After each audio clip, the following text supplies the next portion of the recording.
Hello বন্ধুরা, কালকে রাত্রিবেলা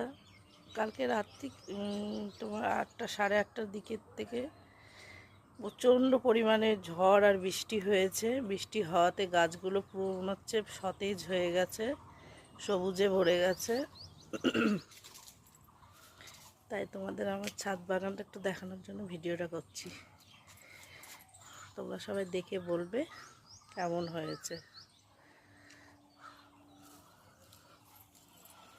কমেন্ট করে সবাই জানাবে।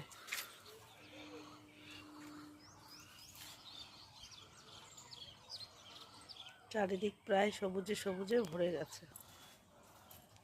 সকালবেলা এসে যখন দেখি গাছগুলো আমার সতেজ হয়ে গেছে আর সবুজও হয়ে গেছে, ভীষণ ভীষণ ভালো লাগছিল।